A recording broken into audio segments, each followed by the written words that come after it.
Hello, Mr. Winchester. I see you're here for a follow-up on your flipper dysfunction treatment. So how did that go? I think the first treatment did help. I was able to play a much longer game before I overheated, but I still got hot. Ah, I see. I do have another treatment option for you, and I think you're gonna like it. Oh, really? Aha!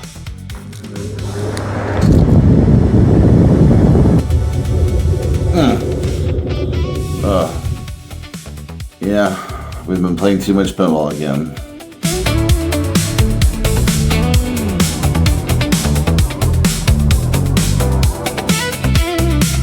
Welcome to part 2 of improving our Winchester Mystery House.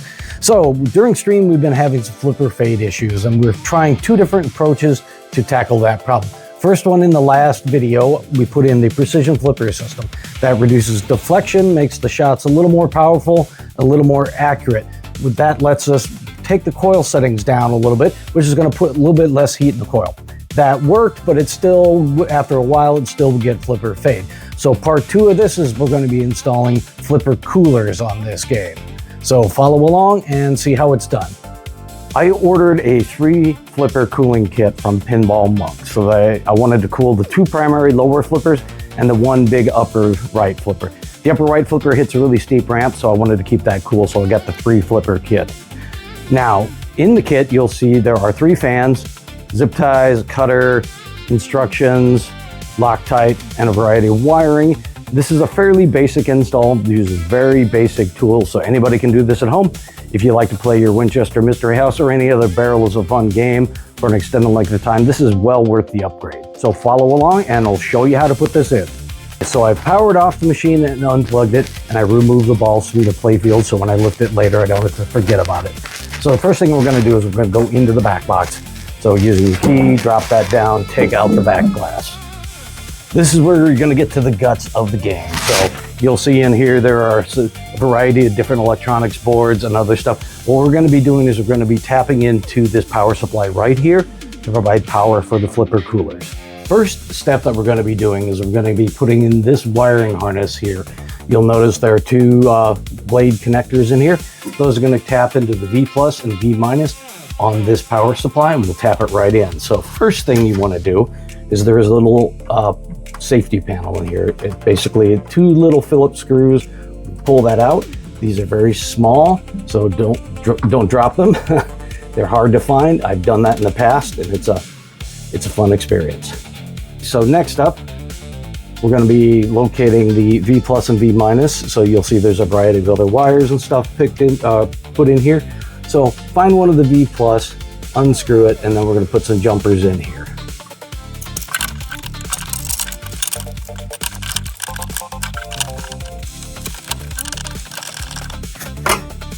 Okay, so that harness is done. So now we'll move on to the rest of the wiring and then go underneath the playfield. Next piece of wiring. You'll find in the kit there's a little splitter. It's got 2 ends and 1 end. The single end will plug right into the wire you just installed. Since I have a 3 flipper kit, I will be needing to use both of these, and then we'll run the wiring down the back into the back box, or down the back box into the cabinet for the flipper cooler wiring. When you're done with the wiring, don't forget to reattach the safety cover. In the kit, you'll have 2 different bundles of long wire. They're the same harness, so they're exactly the same. You've got the connector that will go into the splitter on the right, and on the left are the connectors that go onto the flipper coolers themselves. I'm going to plug this into the back box, drop it in behind the playfield, and then go up underneath the playfield. All right, let's get these wires installed. You're going to take the 2 harnesses, and you can feed them in from the top, or I find it easier to feed it from the bottom. Pull it up, connect into 1 connector, and then we'll repeat for the second wire. Goes up underneath, plugs into the second bit of the splitter.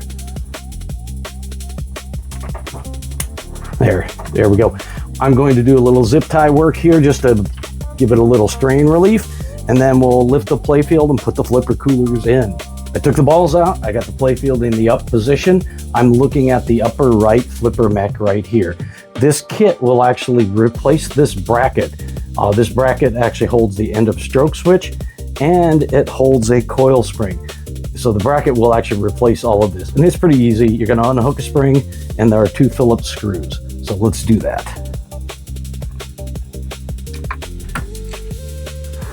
Also note the switch is going to be has a connector, so unplug that.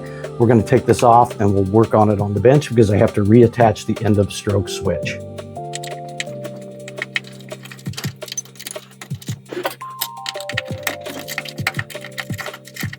The whole thing comes out. Don't lose your screws. You will be reusing those. So that's the bracket with the leaf spring installed. We're going to go over the workbench and we're going to change these out on the cooling fans. To the workbench. We're over here at the workbench. I've got the two parts out here to show you. This is the original bracket. You can see the leaf spring is attached to it by two Phillips screws. This is the flipper cooling bracket for the Tibetan Breeze, so one of the more up-level ones that he's got. Notice it looks like the other one on the bottom here, so it's got two screw mounts to the playfield, and it's got three holes for the leaf springs. They kind of match the original bracket. So what we're going to do is we're going to transfer that leaf spring over to the new bracket. Oh, also kind of note the orientation of the spring. You'll notice this one, it's tipped down just a little bit, so you kind of want to replicate that on the new bracket.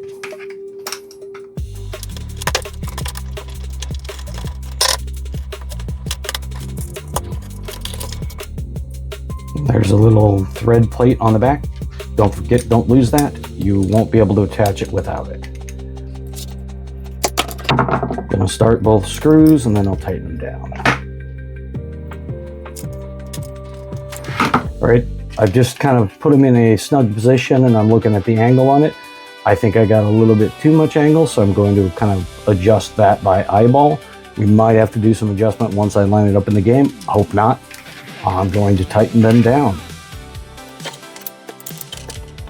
There we go. Leaf spring transferred. All right, now that you get the leaf spring on the mount, let's get it put back in place.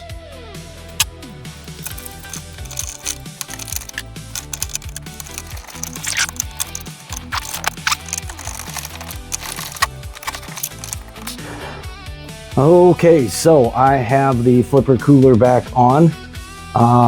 Don't forget to hook up the leaf spring switch, otherwise your end of stroke won't work and the game will be confused. So now what I'm going to do is get under here and hook up this spring, which is going to be a little bit on the fun side. He does have these nice little slots put in here so they can hook up on. And there we go. So got the spring hooked back up. You can check the movement. Since this is a new bracket, you might have to adjust the end of stroke switch. So you can see there, you probably just barely see the two little contacts. When I push up on the plunger, the leaf spring will actually close, and that will trigger the voltage to drop from the primary coil to the secondary hold coils, and you'll want to adjust that. You'll need to do that by feel. You don't want it too close, because that way if you ever get a hard ball returns and it knocks down the flipper, you don't want to disconnect and immediately flick it right back up. So there's going to be some fine tuning you got to do. You can buy a little leaf spring adjustment tool, or if you can get a needle and nose pliers, you can adjust that. So you kind of adjust it to your feel. But good practice is, you got about an 1/8 of an inch travel, where it's actually connected before it disconnects. All right, so the coil is mounted. I'm gonna go and do the other two flippers, and then we'll move on to wiring. All right, I'm gonna pause here for a second and just explain a little tidbit of information about an improvement that Pinball Monk has made.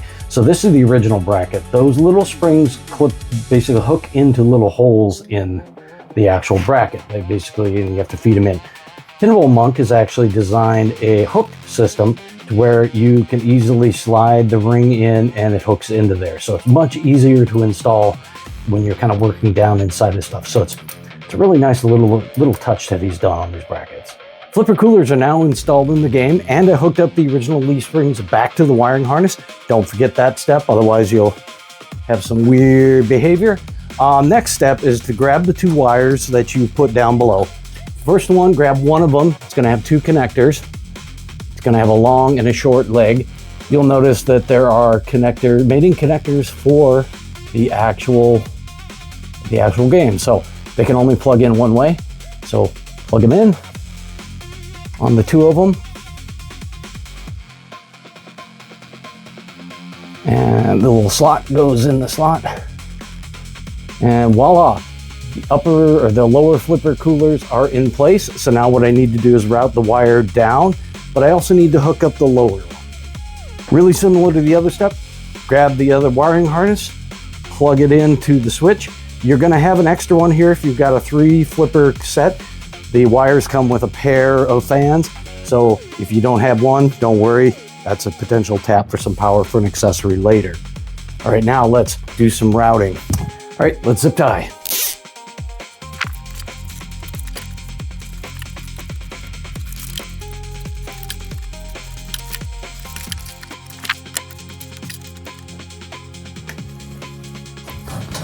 Okay, there you go. Wiring is all zip tied in place.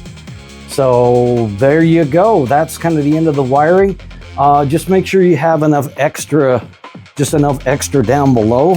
So there's going to be some extra wire in the back. You just got to make sure you have enough to where you can pull the play field up and all that, so that way you can work on the game at some later point.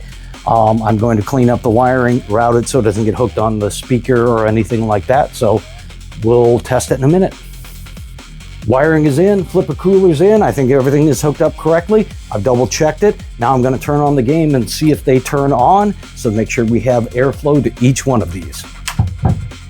They'll turn on really quick because they're hooked directly to the power supply. There we go. We've got air in that one, air in that one, and air in that one. Air! Air! All right, success. Now this should extend the length of our gameplay before we get flipper fade. That completes step 2, installing cooling fans. So between the 2 mods we've done, we should be able to get a lot more time on this game before we start to see any flipper fade. The first ones were the precision flippers. Those reduce a lot of deflection, make the shots more accurate, which means you can back down the coil power a little bit.